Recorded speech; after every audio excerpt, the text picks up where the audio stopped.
噔，看这是什么？这是周老师给咱们做的纸牌。咱们是斗地主还是双生？斗地主。好。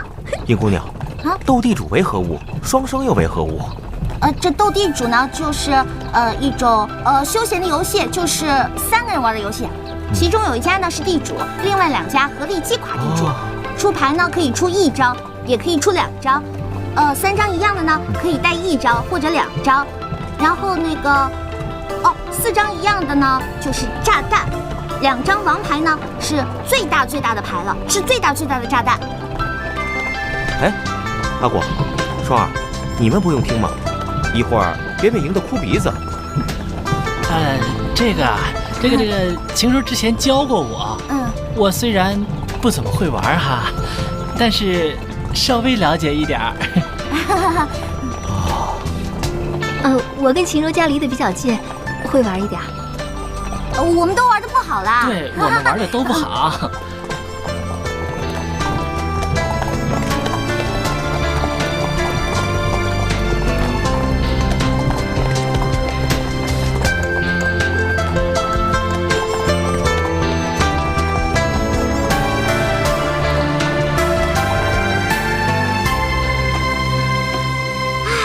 很久都没有这么开心了，是不是啊？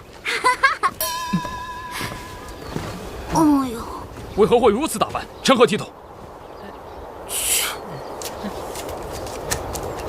独孤远，你怎么这么厉害啊？你真的是新手吗？你明明比老手还要老手呢。谁说不是呢？这么多年都白活了，这剧组也白混了，玩斗地主输给了一个古代人。哎，王爷，看你也挺闲的，过来跟我们一块玩吧，可好玩了。当真如此有趣？其实真的一点都没有意思呢。像王爷这种人，会玩这种上不得台面的游戏吗？王爷是一个高尚的人，是一个纯粹的人，是一个有思想道德的人。他是一个脱离了低级趣味，忠于民、忠于心的人。你说王爷他会玩吗？不会，不会。依我看，你是怕输给本王吧？切，激将法，呵呵。行，我就是怕输给你，怎么着，打我呀？我还怕教会了徒弟饿死师傅呢。你，晴柔。好了好了，算你一个，不过你可不许耍王爷脾气，要愿赌服输的。什么叫算我一个？本王还不稀罕呢。哎，王爷，王爷，真小气。哎，王爷，你就大人不计小人过，你跟我们这是什么气呀？赶紧回去跟我们玩吧。也罢，赢了他们，看他们还叫嚣。走，炸弹！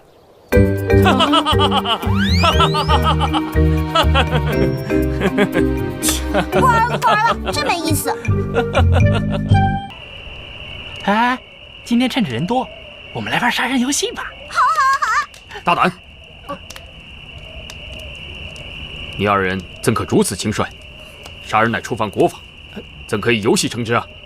哎呀，你误会了，不是真的杀人，而是那种审案型的游戏啊。那也不可。究竟是何游戏？名称如此凶险，真无聊。哎，要不然这样吧，咱们每个人都讲一个鬼故事，趁着这夜色，多刺激啊！好，我先来，这个最在行。让我给你们想一个灵异一点的智力型的问题。哎呀，快点儿！就你事儿多，听着。在一个县城里呢，母女3人相依为命。可是有一天呢，母亲突然离世了。在亲戚的帮忙下呢，他们办了丧礼。可是呢，在丧礼上，妹妹见到了一个远房的表哥，并且对这个表哥可谓是一见倾心啊！一见倾心？晴柔，你搞清楚好不啦？这可是恐怖故事，不是你看的那些言情小说。就你事儿多，真是的！听着，可是葬礼还没结束，表哥呢就不见了踪影。表妹啊，就找啊找，总是找不着。她呢，日思夜想，茶不思饭不想，人都消瘦了许多呢。突然，哎呦，吓死我呀！突然呢，妹妹有一天拿着一把刀，一刀，把姐姐亲手杀死。请问这是为什么？这是哪门子恐怖故事啊？切，这个故事确实曲折离奇，匪夷所思啊！阿广啊，你先说。我觉得这个妹妹不是个疯子，就是个变态。No，冰块莲，你说。依我看，这个妹妹应该是认为表哥喜欢姐姐，所以心生妒忌，才下此毒手。也不对。独孤园，那你觉得呢？阿广和三王爷说的都不对吗？都不对。在独孤看来，这位姑娘一定是一个简单直接而又不用头脑之人。为什么啊？我想一想，不知道对不对？莫非是那位妹妹一直很想再次见到自己的表哥，而苦无对策？她只知道上次是在母亲的葬礼上见到他，所以她误以为再办一次葬礼就可以见到自己的表哥了。我本以为从网上看到的这个测试犯罪的题目，他们这些古代人肯定猜不出来。可是独孤园竟回答得如此清晰，轻轻松松的。他内心到底是什么样子的呀？真猜不透的。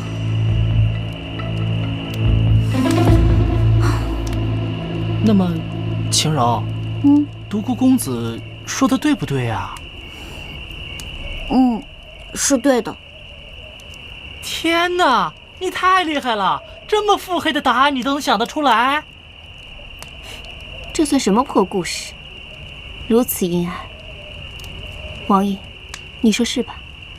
罢了，这故事实在过于阴暗。本王乏了，今天就到这儿吧。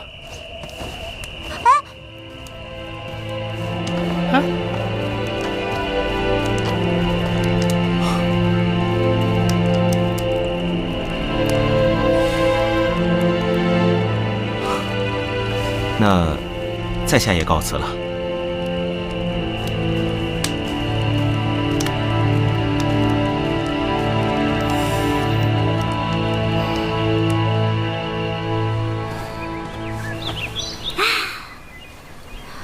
左三圈，右三圈，脖子扭扭，屁股扭扭。哎呦，尹晴柔，你这么做暴露年龄，知道吗？你干嘛像个鬼一样突然出现在别人身后？都快吓死人了！昨晚那道题，本王并非答不出，只是本王精神欠佳，无暇思考。你可以多出几道题，本王一定答得出。原来是这事儿啊！我告诉你，别逞强了。难道你以为本王的聪明才智不如那独孤吗？有些问题呢，不是答上来才叫好。世间岂有此种道理？快出题吧。哟，我们三王爷不会是吃醋了吧？我没有。你脸都红了，还说没有？你若是不肯出题，就算了。哎，你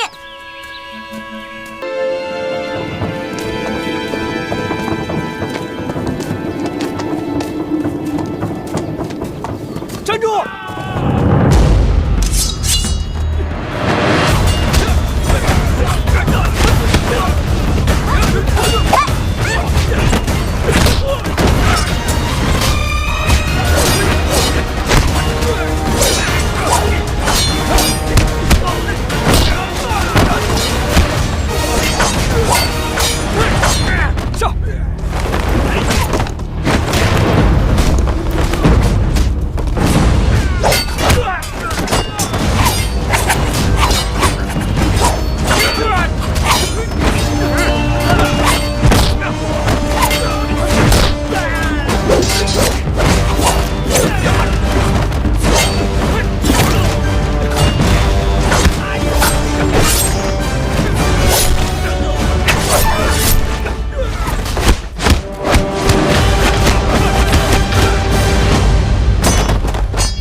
双儿姑娘伤势如何？双儿姑娘的刀伤正好在要害部位。啊，那可怎么办呢？现在只盼双儿姑娘吉人天相了。独孤，一定要尽力救她性命。王爷放心，独孤定当竭尽全力。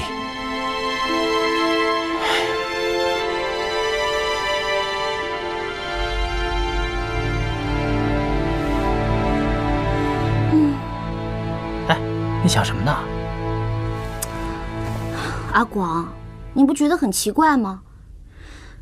这孔双双居然能为了救谢言齐而受伤，我总觉得这里边有问题。哎，你想想啊，他是谁啊？他可是孔双双，他可是上天下地唯我独尊著名大影星孔双双啊！哎，他怎么可能为了救别人而让自己挨刀子呢？我觉得啊，这里边一定有问题。哎，其实我也想不明白，以他孔双双的个性，怎么可能做出这种事？难不成他真的喜欢三王爷？不会吧？这里面啊，一定有阴谋。但是请设想一下，如果我们现在去跟三王爷说，他肯定听不进去，反而还会觉得我们是小人之心。你觉得呢？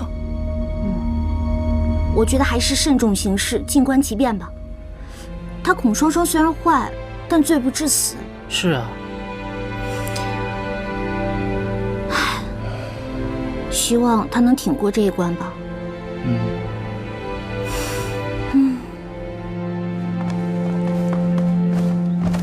儿臣参见父皇。起来吧。谢父皇。父皇，不知这么急召儿臣过来，所为何事啊？是啊。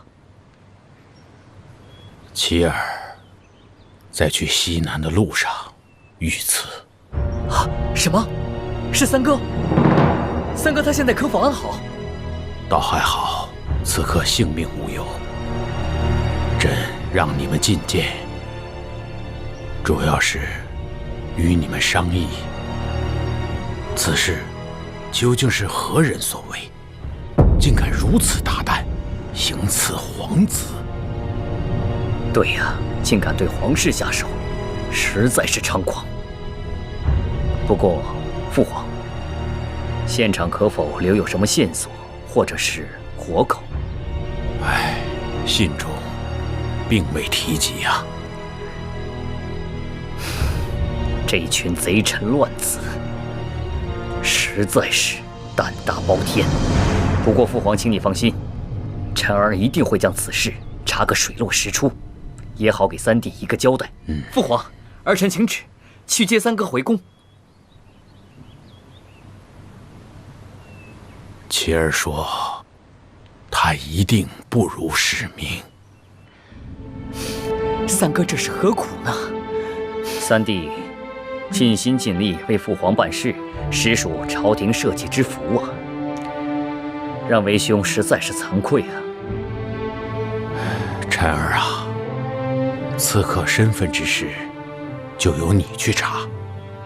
儿臣领旨。萧儿在。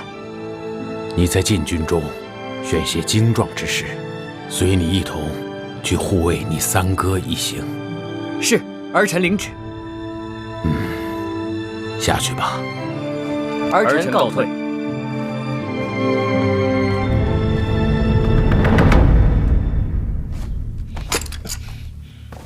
少将军，万万不可呀！让开，小心我误伤你！住手！爹的话都不听了。下去吧。是。爹，三王爷和晴柔他们遇袭受伤，我一定要过去看看，将那些乱臣贼子一网打尽。事情已经出现了，你去又有何用？三王爷有让你去的口信吗？没有。你看看你这个性格，就是一介莽夫，有勇无谋，何以成大事？浩儿，传言三王爷遇刺，这朝中必有异动。这情况尚不明确，你若贸然行事，必定打草惊蛇，这与三王爷的处境不仅不利，反而误事。这样吧，你且带我明日上朝，询问皇上的意思之后，再做打算，如何？可是爹，无需多言，你要再坚持想要去，就是跟为父过不去。哼！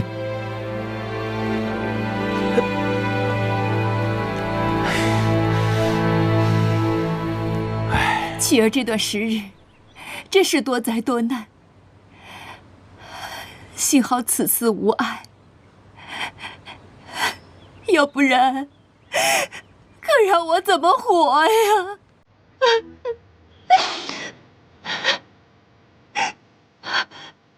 臣妾恳请皇上下旨，还是命妻儿快快回京吧。可妻儿说，他不完成使命，誓不回京啊。这个孩子脾气实在是倔强。你放心吧，朕已派萧儿在禁军中选些精壮之士，快马加鞭前去护卫。过几天，他们就会会合了。臣妾谢皇上体谅，这样的话，我也能心安一些。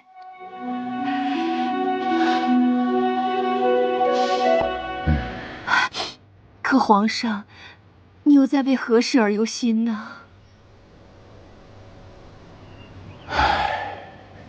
朕知道妻儿受伤之后，第一时间就召见陈儿和萧儿。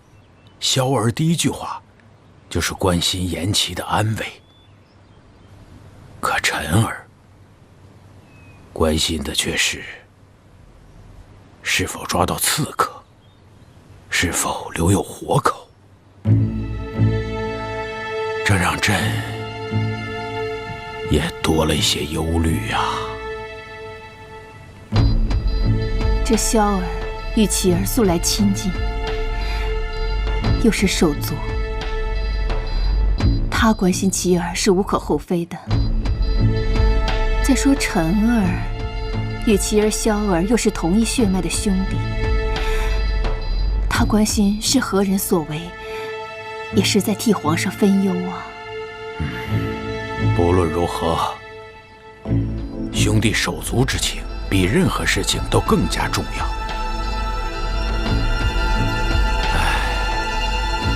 也许是朕想多了吧。想个办法是。应该有一个对策呀，可不是吗？皇上，臣以为此事极有可能是藩邦所为。近年来，藩人为了贡品之事，屡次与我朝斡旋。此次行刺，有可能是他们借刺杀三王爷一事来要挟我朝。因此，此事万万不能姑息，请皇上下旨，马上出兵讨伐藩邦。皇上，万万不可！藩人虽然屡次进犯，却都是因为免贡免税之事，绝不至于伤及人的性命。如果没有调查清楚就轻易发兵，恐怕会引起对方的猜忌啊！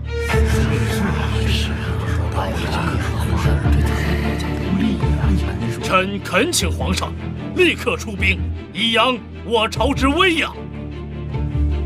皇上三思啊！出兵之事还需从长计议呀！够了，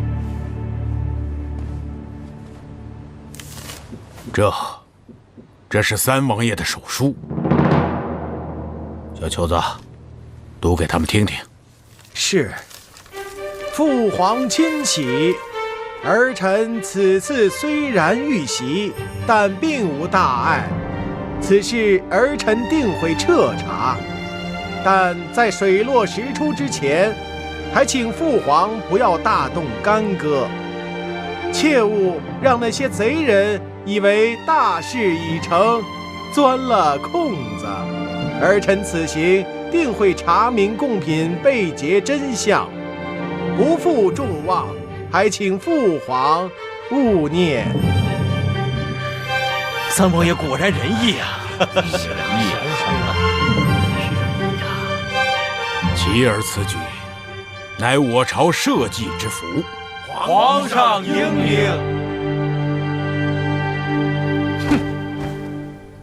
此事不但没有取了老三的性命，反而让他占了先机，真是气煞我也！气煞我也！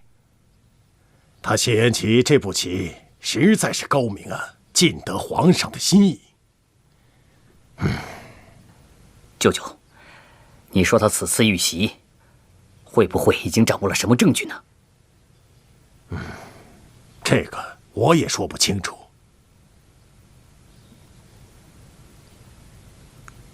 倘若他真的掌握了证据，为何不把你我二人抖落出来呢？眼下你我二人也只好按兵不动，静观其变了。谢延琪这小子果然阴险，此番虽然没有伤了他，但是本王绝对不会就此罢休的。谢延琪，我要让你死在我的手里。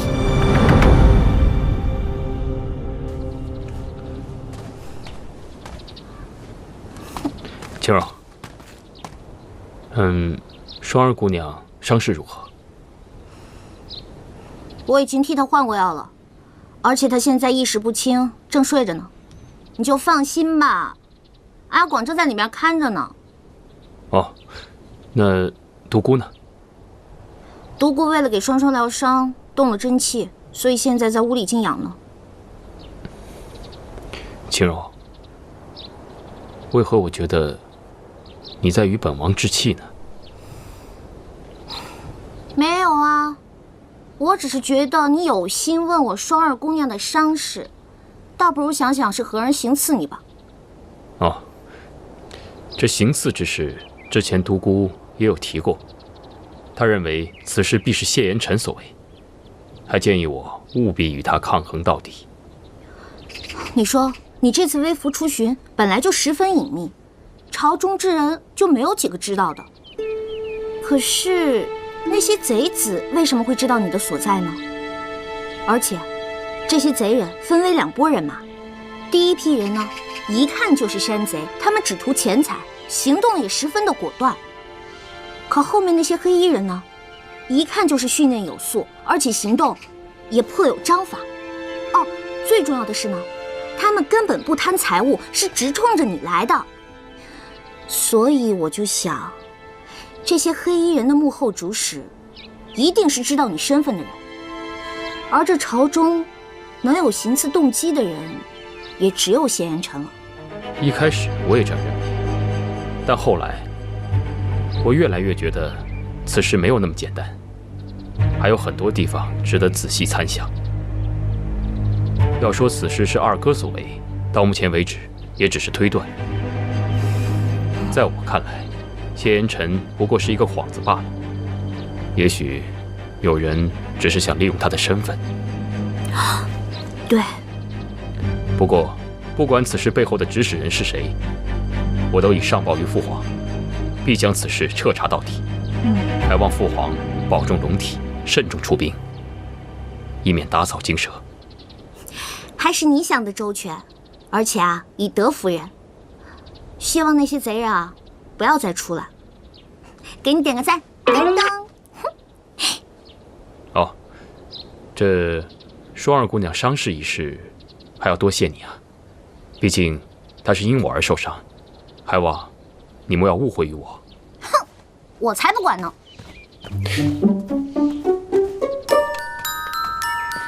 女孩的心思，男孩你别猜，别猜，别猜，你猜来猜去你。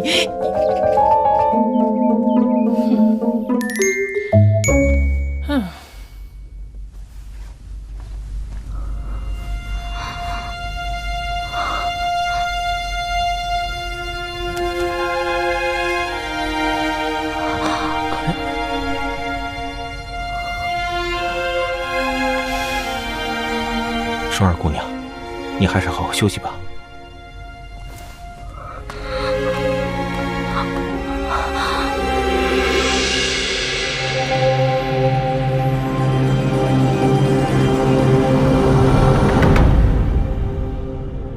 自从一儿归天，太子之位就悬而未决。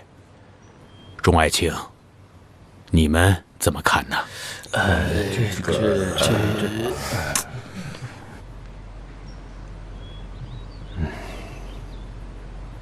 皇上，臣认为三王爷谢延齐可担太子之任。爱卿，你为何推荐其儿？三王爷为人宅心仁厚，遇事沉稳，既不张扬，实乃储君之最佳人选。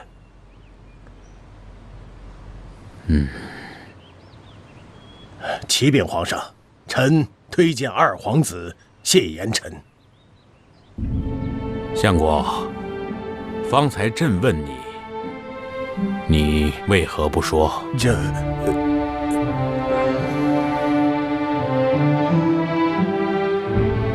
爱卿，你接着说。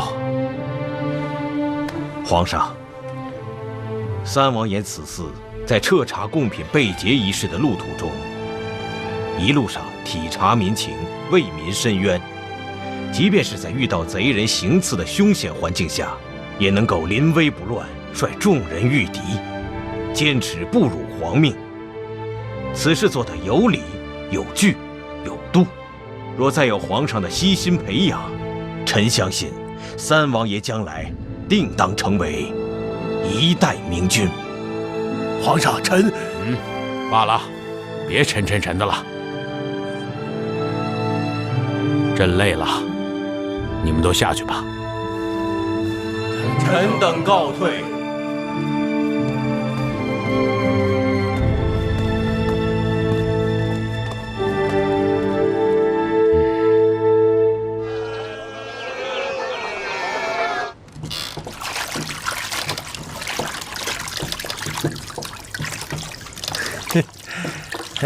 可以吧？周兄真乃神人呐！此等模型，杨某还是第一次见到。来，杨兄坐。好。周兄啊，这水车一物，周兄既已成竹在胸，独立即可完成，那为何还要杨某来此啊？嗨，这说来就话长了。延齐王爷曾经有一次下西南之前，他曾经来找过我，说是西南大旱，问我能不能造一台水车，解民间之疾苦。我说倒可以试试。然后呢，他就向我推荐了你。我？对啊，王爷说他有一次去工部曾见过你，说你当时呢是在研究一个什么武器，十分的投入，说啊你见到他连招呼都不打。然后呢，他就说你不像其他人那样只会知道阿谀奉承。没想到王爷竟然如此宅心仁厚，杨某还以为他会责怪于我呢。延齐王爷呢，一向是宅心仁厚，不拘小节，你不必在意。惭愧呀，惭愧。哎，杨兄弟，你怎么也喜欢做这些手艺活呢？周兄啊，说来惭愧，杨某自小喜欢摆弄一些木工之类的活计，疏于学习，而家父3员出身，后为当朝大学士。杨某却只知在工部做一个小小的主事罢了。家父一直以为我是给列祖列宗抹黑呀。哎，杨兄弟，你这是什么话呀？这360行，他行行出状元，是吧？等咱这水车建好之后，惠及成千上万的百姓，这跟读圣贤书是一样的，造福于民。你爹啊，一定会对你刮目相看的。但愿如此啊。皇上，天色已经晚了，您早点休息，保重龙体重要啊。哎，我问你啊，这杨大学士刚直不阿，平时他很少显才于人面前，可这次为什么他为齐儿说话呀？哎呦，皇上，这朝纲之事，老奴不便轻言呐。你在朝中也这么多年了，很多事情你都看得明白，那朕就恕你无罪。那我就谢谢皇上。嗨，我也是听说，这杨大学士的小儿子，就是工部的杨主事啊，在跟民间的一位匠人合伙研发什么水车，若是成功的话，说是能够缓解灌溉的效率，还有能把低处的水引到高处去。奴才不才，不知道此物是否能够改变这个旱情。若是真的成功了，那可是大功一件呐。可这事儿跟朕的问题又有何瓜葛呀？老奴还听说，这杨大学士的小儿子自小就喜欢摆弄木匠手艺，这一次与民间的匠人合作这个水车，还是三王爷和准王妃的建议呢。就是不知道这次跟这个杨学士的推荐有什么关系呢？老三，倒是知人善用啊。是啊，杨大学士听说以后啊，一直很赞赏三王爷的眼光。可这事儿又跟晴柔姑娘有什么关系呢？有啊，这个民间的奇人将士啊，说是晴柔姑娘家乡的挚友，制这个水车的点子还是晴柔姑娘提出来的呢。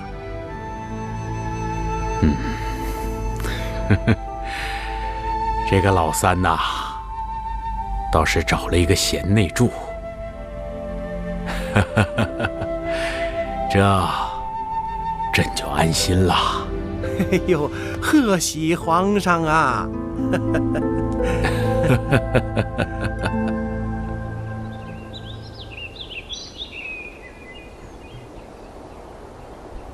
双儿，你的伤势可有好转？谢王爷关心，伤势虽已有些好转，但还是没有力气。这个死仙气！双儿姑娘，哎呀，这次出行啊，要不是你和李章兄弟，看什么看？没见过美女啊！真不知道有几条命都丢掉了。晴柔姑娘，你别走远了。此言差矣，你别跟我了，我要上茅房。应当的。哎，那每一次都这么危险吗？哪有这么夸张啊？死仙气，臭仙气，有什么了不起的吗？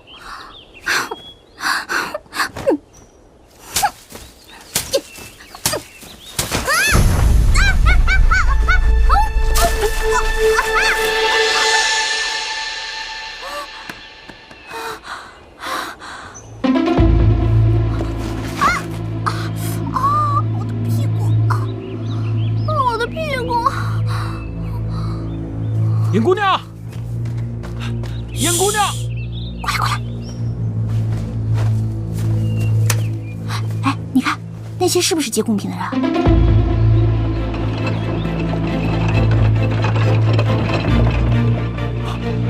我们过去看看吧。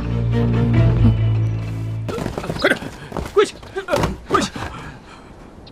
尔等可知，劫取贡品，那是死罪。狗官！你要杀就杀，何须多言？放肆！你们可知在座的是当朝三皇子？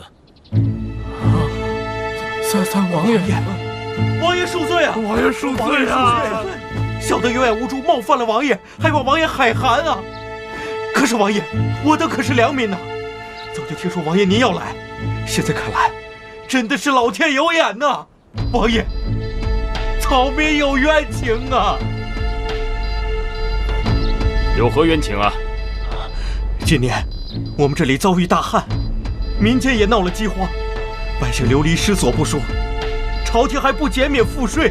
王爷，我等也是没有办法，才将这贡品藏匿在此，只有这样，才能够救济灾民呢，王爷。是啊。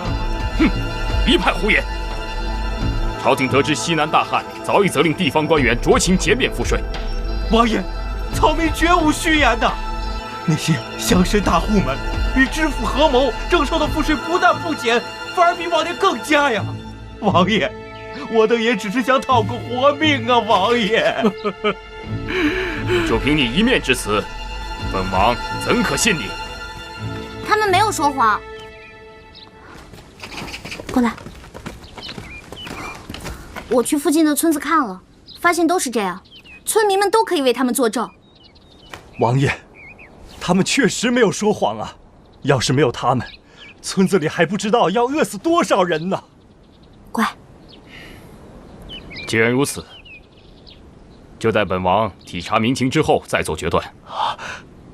若你们所说属实，本王定会还你们一个公道。好了，你们都下去吧。谢王爷，谢王爷。这可如何是好？如何是好啊！舅父，这父皇现在肯定是偏向的谢延齐了。王爷，休要急躁，越在此时才越要沉着应对。眼看着皇位就要旁落他人，你让本王怎能不急躁？若是老三手里有证据，一切都晚了。我看咱们还不如一不做二不休，直接杀进皇宫，逼那老家伙退位。万万不可啊，王爷！此刻我等尚未掌握朝廷全局，此刻行事必定玉石俱焚呐！还请王爷三思啊！废物！你们就知道说什么这个不行，那个不行，倒是给本王做出点事情啊！王爷，休要急躁。既然他谢延齐在奏折中那么说，就证明他也不想把事情闹大，而我们还需要慢慢的打通京城各处的关系，按兵不动才是上计啊。那就仰仗舅舅了。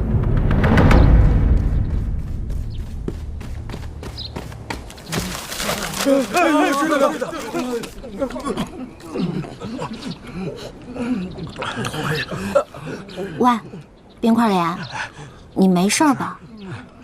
唉，还有吗？以往只是待在京城，见惯了这人间繁华，以为处处都是太平盛世，没想到此次出行以后，才见到了人间疾苦，着实给本王上了一课。冰块莲，我给你讲个故事吧。我现在正为国事担忧，哪有心情听什么故事啊？我讲的故事也有关国事嘛，你听完再说嘛。在我们那里呢，有一个地方毒蛇泛滥，于是呢，当地官员就贴出告示，说到只要百姓捕捉毒蛇，就可以减免赋税。可是这些毒蛇，它们的毒性实在是太强了，只要被它咬上一口，就必死无疑了。可是这事儿呢，比起苛捐杂税来说，并不算什么难关。于是百姓迫于无奈，就只能与蛇赌命。就这样，日子过了一年又一年，百姓靠着不断捕蛇，才将就着把日子给过下去。如果停止捕蛇，而选择苛捐杂税的话，说不定头一年日子就过不下去了。唉，真是可怜啊！冰块莲，我的故事讲到这儿，你听明白了吗？唉，总结一句话，就是苛政猛于虎也。苛政猛于虎也。说得好啊，青柔，你真是本王的一面明镜，我要感谢上苍，将你赐予了我。好了，别煽情了，你赶紧想想这事儿怎么办吧。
何了？爹，孩儿已完成七七八八，只待什么？这都什么时候了，你还在说只待的？王爷如此抬举你，给了你机会，你还不好好把握？我们杨家世代为官，为父，更是本朝建制以来第一个大三元，而你，却只是个同进士。若是此事不能做得妥妥帖帖，我还有何颜面面对列祖列宗？大人，宫中来人了，快请。是。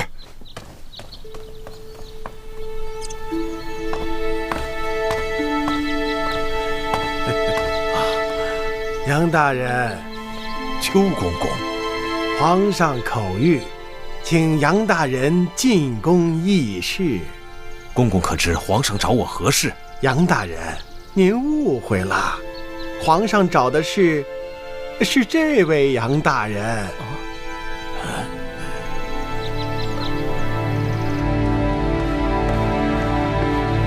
皇上，参见皇上。好啊，若不是亲眼所见，朕还真难以置信。这水车果然可以把水从低处引到高处，效率之高，此乃造福于万民的好事。你等立此大功，朕一定要重赏你们。对了，你就是晴柔口中的周大同？草民正是。好，你可想当官呐？皇上，草民就是个粗人，当不了官的。若是皇上以后有事，差人找我便是，我大同定当尽心尽力。好，爽快。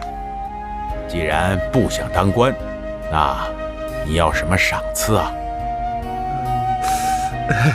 皇上，此事说来恐怕有些不妥吧？哎，有何不妥？说。不瞒皇上，草民在长乐街上，开了家店。草民斗胆想向皇上求个墨宝，还请皇上帮我提个额匾。放肆！不送就不送呗，这么凶干什么？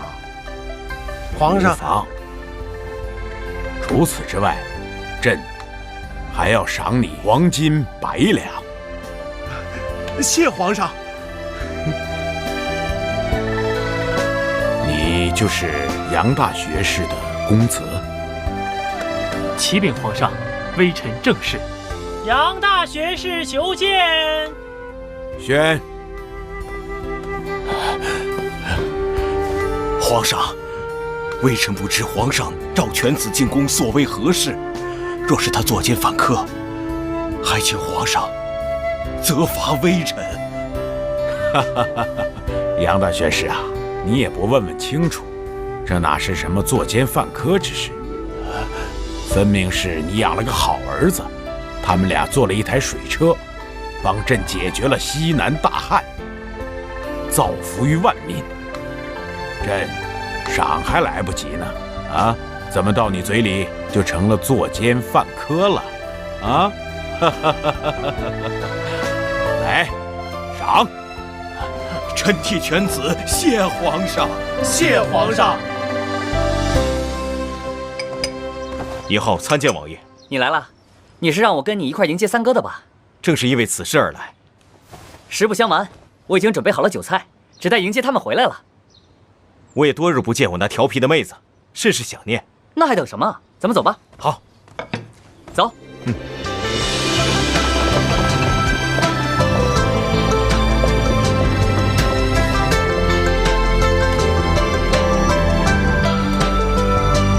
三哥回来了啊，四弟，王爷。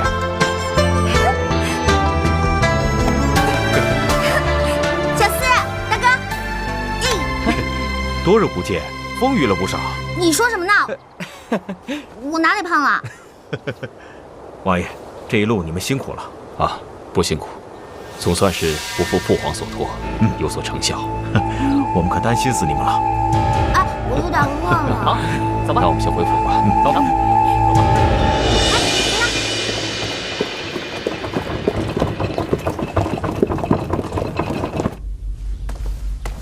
儿臣参见父皇。琪儿，不知父皇龙体是否安康？琪儿不孝，多日不能侍奉在旁。朕的身体你是知道的。琪儿啊，当初听到你遇袭的消息，朕坐卧不宁啊，生怕你像你大哥一样。琪儿有父皇庇佑，自然吉人天下。父皇莫要担心。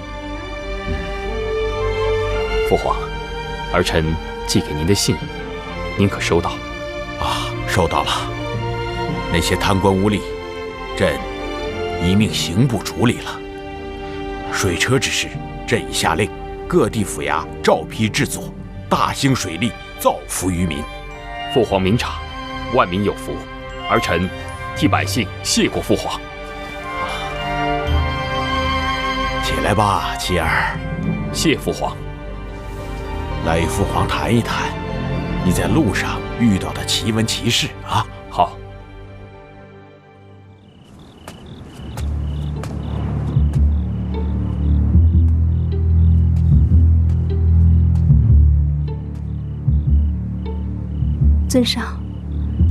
尊上可是在思念某人了吧？这不是你该问的问题。对了，这件事就辛苦你了，想必谢延琪也不会再怀疑你了。以后你在王府办事也就更加方便。对了，你的伤好些了吗？舒儿的伤已无大碍，多谢尊上关心。天色也不早了，早点回去休息吧。这是干什么？放开！我不放！难道你还不明白舒儿的真心吗？放肆！难道你嫌弃我？我早就跟你说过，你我是不可能的。为什么？我不甘心。自从我第一次见到你，我的心里就有你。为了你的大计，我甘愿投身于他人的怀抱，我可以连自己的性命都不顾。我为你做了那么多，为什么你都看不到呢？你别忘了自己是什么身份。我什么身份？我是孔双双，是万人瞩目的大明星。现在却到了如此阿杂之地，还这样低三下四的求你，你还要我怎么样？我知道你有喜欢的人，是不是就是因为那个贱人，所以你才不肯多看我一眼？我到底哪一点不如他？为什么你们一个个的心里都只有他？住口！你想要所有的人都听见吗？我为什么要住口？我孔双双就是喜欢你，我偏要喊！你是不是想死？我告诉你，你只是我的一颗棋子，我稍微有力，你就灰飞烟灭。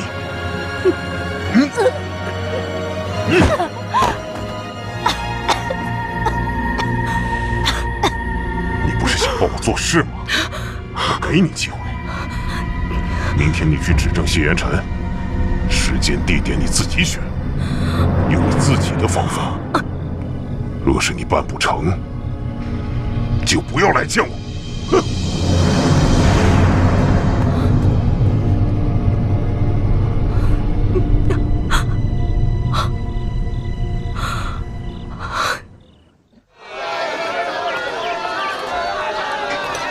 我告诉你，你只是我的一颗棋子而已，你只是我的一颗棋子而已。双双，孟江，许久不见，双双姐还是这么漂亮啊！这里不是说话的地方，你跟我来。你不怕别人看见？看见就看见，老子宰了他！你还真拿自己当土匪了？双双，我看你不也演得挺带劲儿的吗？正所谓人生如戏，戏如人生，做什么事儿都得认真点，对吧？哎呀，我问你个事儿。完事儿再说，我等不及了。你给我听好了。嘿，你还拿起来了你啊？哎，我问你个事儿，你知不知道尹晴柔为什么非要待在三王府？这事儿你算问对人了。你知道？我当然知道。哎，我可告诉你，这事儿可是一好事儿，对你对我都是好事儿。什么事儿？我之前听说尹晴柔逃跑过几次，不过后来她倒安心住在王府，并且要一心嫁给那三王。这我都知道，重点呢？重点是我在他们乐天斋安插了一个卧底。这个卧底曾经告诉我，有次他们谈话说到了穿越的关键。我后来一想，这穿越的关键，尹晴柔他们肯定知道，而且肯定与三王府和三王爷有关。原来是这样，所以你千万不要阻拦他们，等我们都回去了，再收拾他也不急。双双，我这知道的也都告诉你了，咱俩是不是应该认真点儿？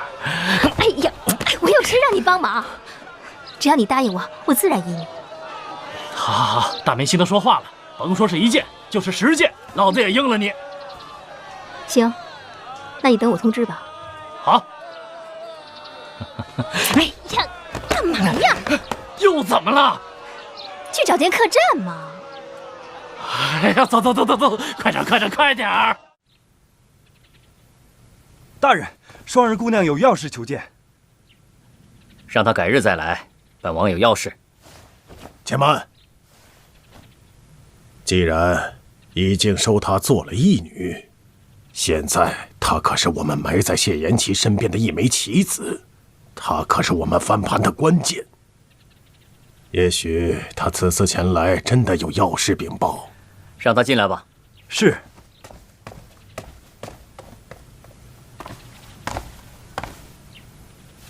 义父，王爷，双儿，为何事冒险前来见二王爷啊？义父放心，双儿并没有被跟踪，无人知道双儿到此。双儿，今日是不是有要事啊？双儿此次来，是给二王爷带来一条妙计，可以置谢延琪于死地。何种妙计？说来听听。双儿有办法栽赃嫁祸谢延琪，嫁祸他当日西南之行遇刺，乃是他谢延琪自己策划。虽然当日刺杀谢延琪的刺客全部都已身亡，双儿可以让孟姜假扮唯一逃出来的人，当面指证谢延琪。只要什么？只要双儿能当面见到当今圣上。什么？你要面圣？是。只要双儿能面圣，皇上必会相信，双儿便以此为证。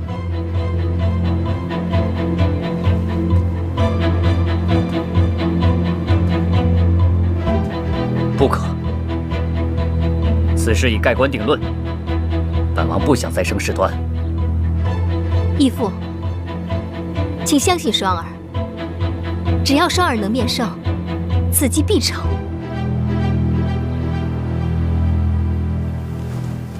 王爷，双儿此计甚妙啊！本王知道此计甚妙，可是王爷是信不过双儿吗？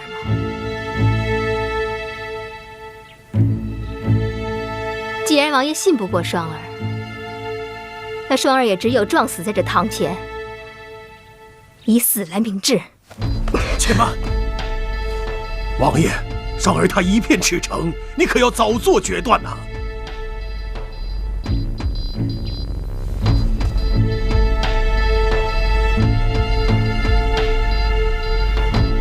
好，既然如此，那就试试吧。双儿还有一事，说。双儿希望王爷此事过后能够杀了猛将。此事不用你说，本王自然不会留他活口。如此，双儿就在此先谢过王爷了。大哥大嫂，快来！来，尹将军，怎么样？这儿不错吧？专门请你们来剪彩的。这剪彩为何意？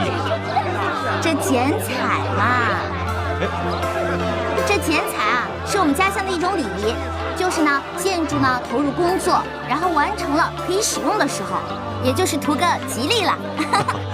但是啊，这剪彩不是谁都能剪的哦，也得是身份尊贵、有地位的人才能剪的。总之呢，你来就对了。哎，我也要。秦柔，你不会因为我们之前吵过架就不答应了吧？哪能啊，我哪是这种小肚鸡肠的人啊！再说了，你现在可是我大嫂呢，都是一家人了。哎，来，好，现在我宣布，乐天斋正式开业。开业喽！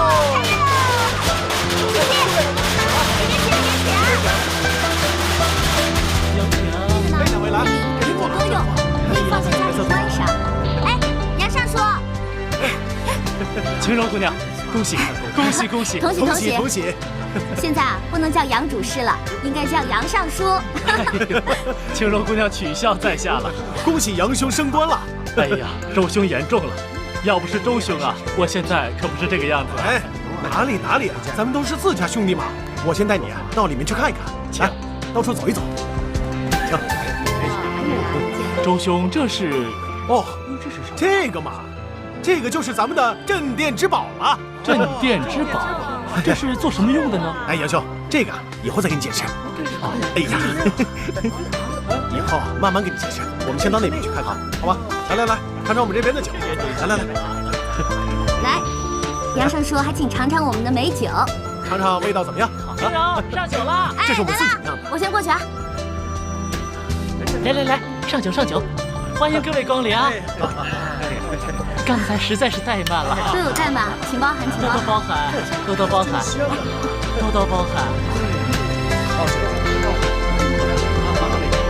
哎，秦柔，表哥呢？表哥怎么没来？冰块脸说他有事儿要忙。啊，好扫兴，大家好久都没有见到表哥了。自从我们从西南回来以后，他就天天神龙见首不见尾的，我好久都没见他了。是吗？哎，你们俩不会有什么事吧？没有了，我们俩挺好的。那就好，我带你去看看水粉。你就是双儿。启禀皇上，民女正是。听臣儿说，你有天大的事情要告诉朕。此事事关国运，还请皇上屏退左右。双儿，怎敢如此无礼！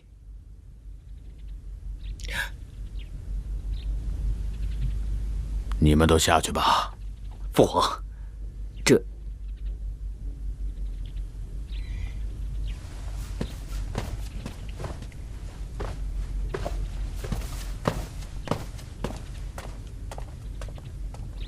讲吧。舅舅，你说双儿在里面会跟父皇说什么呢？二王爷，到现在你还不相信双儿吗？舅舅，他有什么话非要关着门说吗？还要屏退你我二人，你让我怎能不多想？王爷稍安勿躁，一会儿便知分晓。父皇，皇上。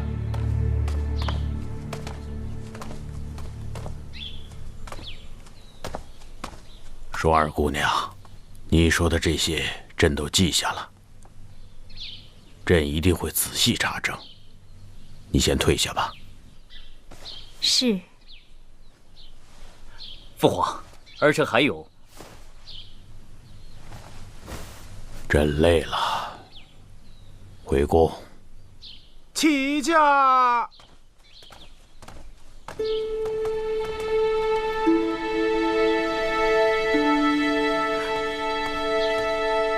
双儿，你跟父皇说了些什么？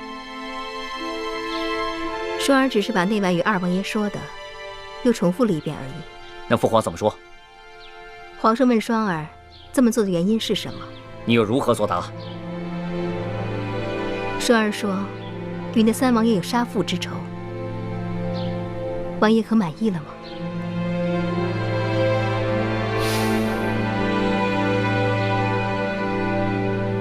父皇听完，有何表示？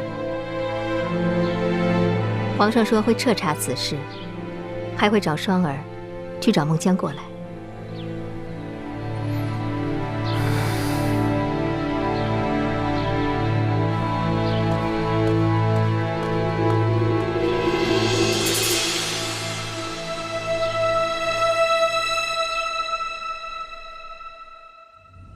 哎，不出3年，我估计我们就能成为古代的李嘉诚了。我们要发财啦！唉，我周大同干了一辈子的道具，全是脏活累活，没人瞧得起我。没想到今天能有这么多人来捧场，我这心里头真是酸酸的。咦，还酸酸的，你肉麻不肉麻呀？大同，我早就说过的，你一定可以的。咱们要目光长远一点，要把这乐天斋做大做强，做成京城天字第1号，做出自己的个性、自己的品格。此处应该有掌声。哎，晴柔，你是不是把我们穿越回去的事儿给忘了呀？阿广同学，你能不能不要这么扫兴？真是醉了。嘘，醉了，你喝了吧，多老的词儿了，还用呢？我就说。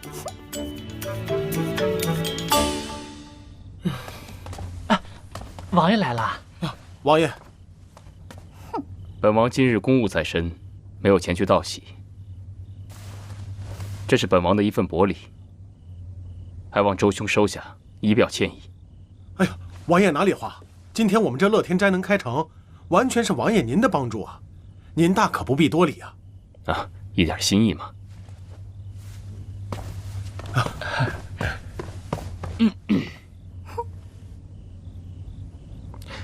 晴柔，本王今日路过绸缎庄，看到他们新进了布料，本王就全部买了下来，送与你去添置几件新衣物吧。谢谢王爷。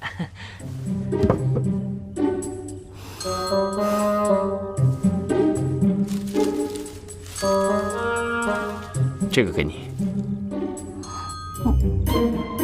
送我的？这可是王爷亲手为你摘的。算是本王向你赔罪了。晴柔，你就别拿着了，这王爷为了你都变成现代男神的节奏了。哎，你呀，赶紧找个台阶下了吧啊！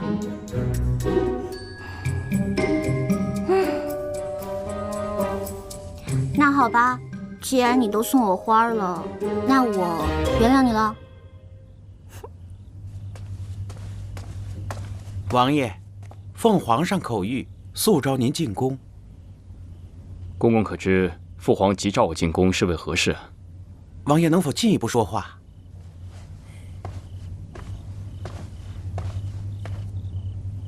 皇上的病情突然加重了。李章，快随我进宫。是。哎，冰块脸，干嘛去啊？哎呀，这皇宫到底发生什么事儿了？这么急匆匆的。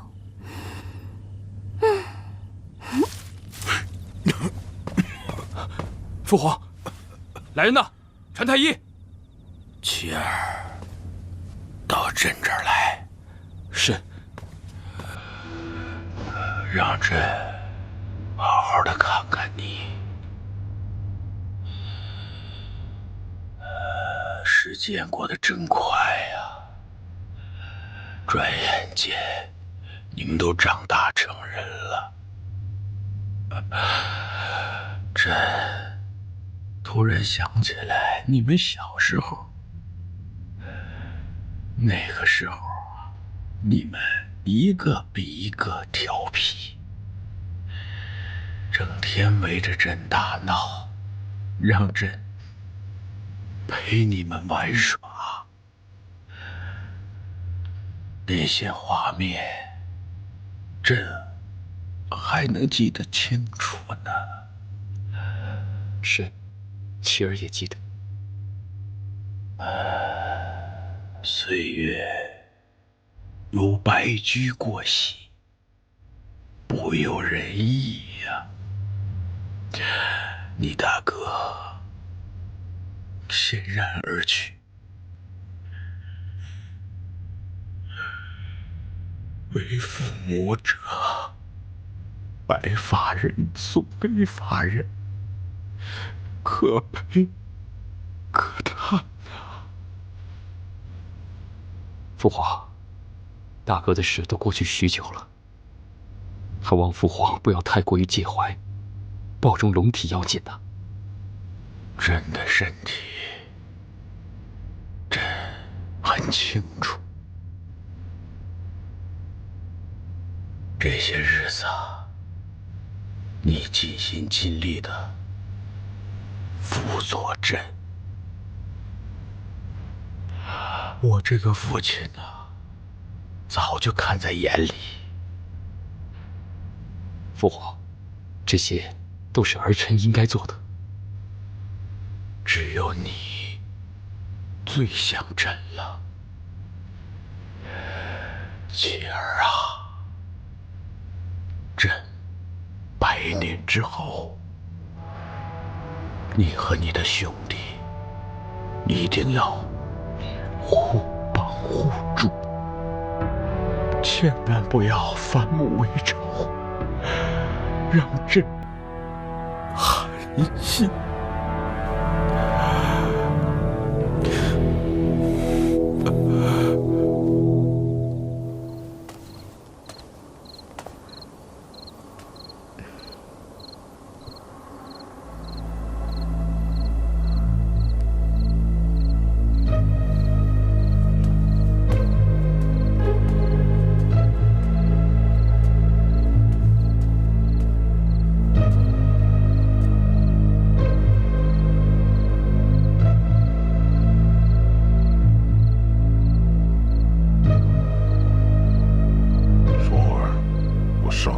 说得很清楚了，为何你又私自前来？就不怕我取了你的性命？双儿只是来禀报尊上，你交代的事，双儿已经办成。哦，竟然如此顺利。双儿只是想让你知道，双儿为了你，什么事都能做到。这件事情你办得很好。尊上不再追究双儿破坏规矩来找你了吗？你做得好，我为何要罚你？好了，天色已经晚了，外面天气这么凉，你还是早点回去休息吧。我有新的情况，我自然会联络你。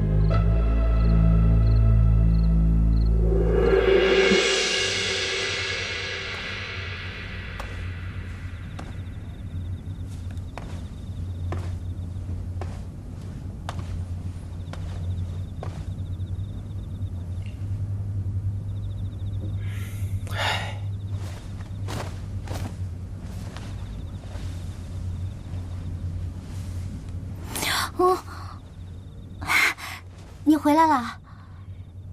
你为何睡在这里？我在等你回来啊！我刚才看你急匆匆的走，我以为有什么凶险之事呢，所以就在这儿等你回来了。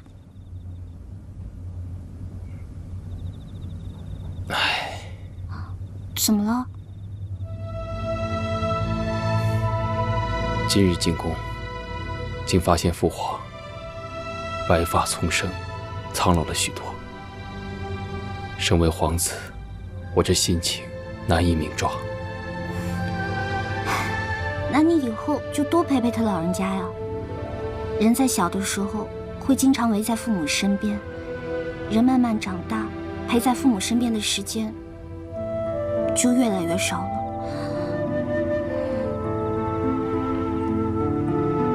今日父皇也提起了好些事情，还讲了许多伤心的话。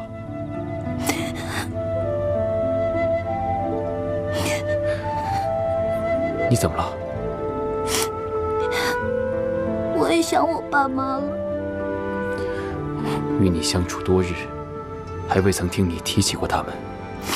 不如择日，我送你回趟家，顺便去看望一下二老。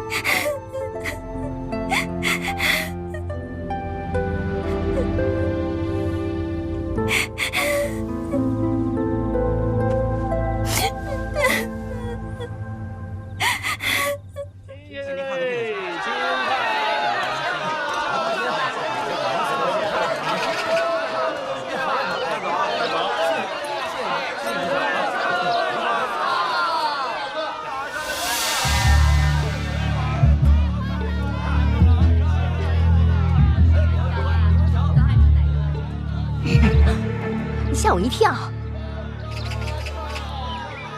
孟郊，这2天皇上可能去找你作证，你千万要记住，按我说的去做。说，你说的我仔细想了一下，这搞不好我他妈的会掉脑袋的，我看还是算了。孟郊，你怎么能说话不算数呢？行，让我答应你也可以，但是事成之后，你得跟我回山寨，做我的压寨夫人。你当山贼当上瘾了，你不打算回去了？你还别说，我还真的就不想回去了。这边的人特别的仗义，比咱们现代人呢不知道强多少倍。就拿我那几个小兄弟来说，个个肯为我抛头颅洒热血的，我怎么说也是一个性情中人。这猛地一下子穿回去，我还真有点舍不得他们。哎，要不这样，你干脆跟我回山寨，索性我就不走了，咱俩在这儿好好的过。这样吧，只要这件事你能办成，我自然愿意。行，我答应你。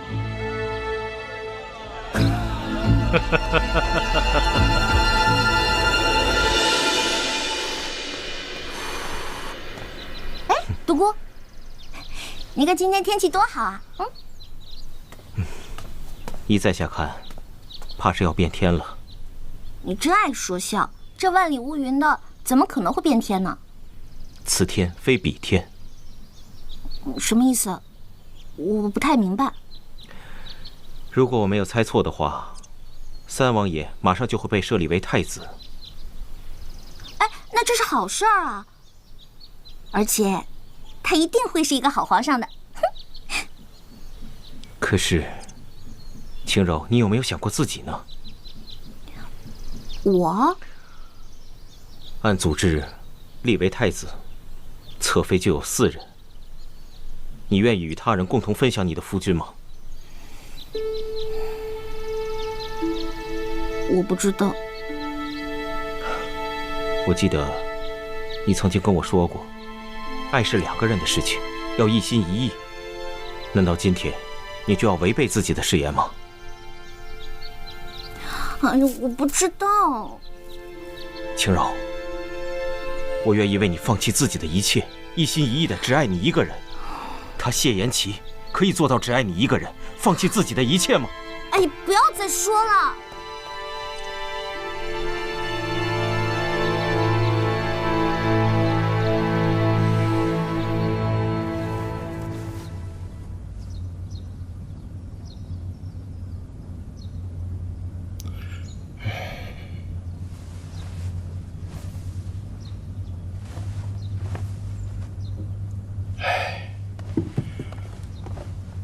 皇后娘娘，娘娘，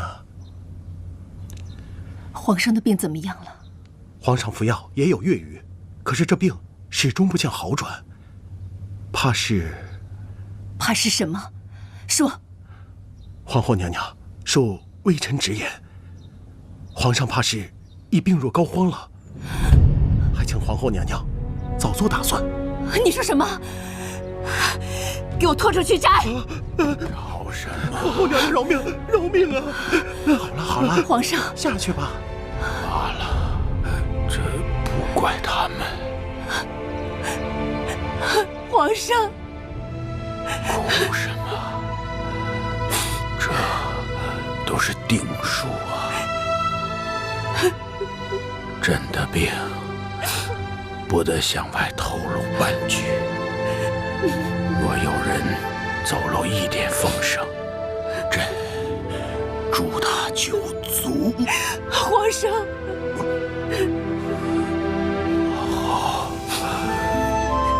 不知怎的，朕很想吃你亲手做的桂花糕。这还不容易，臣妾马上去做。只要皇上喜欢，臣妾做什么都愿意。小舅子，在，好好伺候皇上。是。皇上，你先歇一歇，臣妾去就来。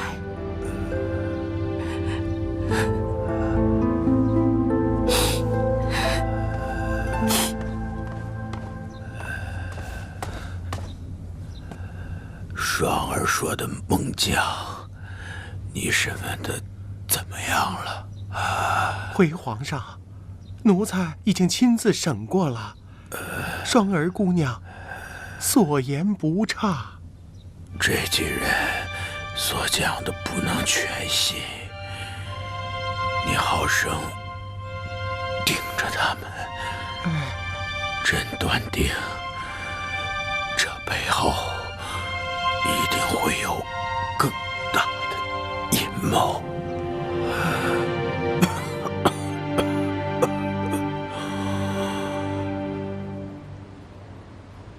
朕今日要宣布一件大事。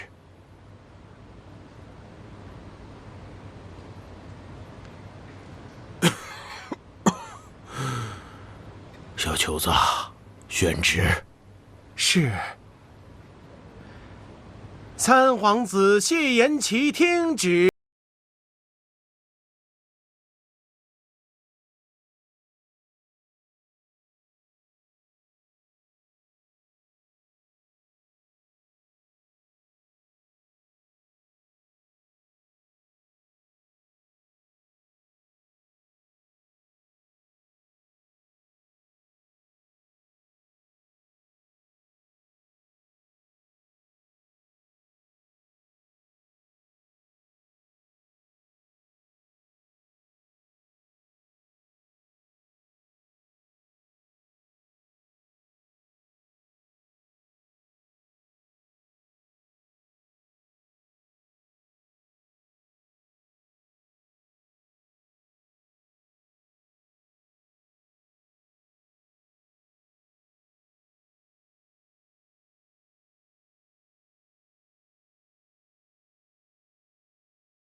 不必多说了，小球子。是。二皇子听旨。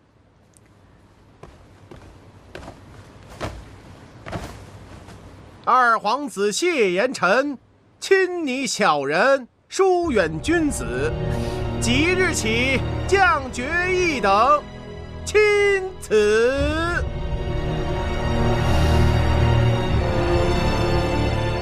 儿臣领旨。你回去以后，好好思虑一下自己的过错，等想清楚了再来找朕。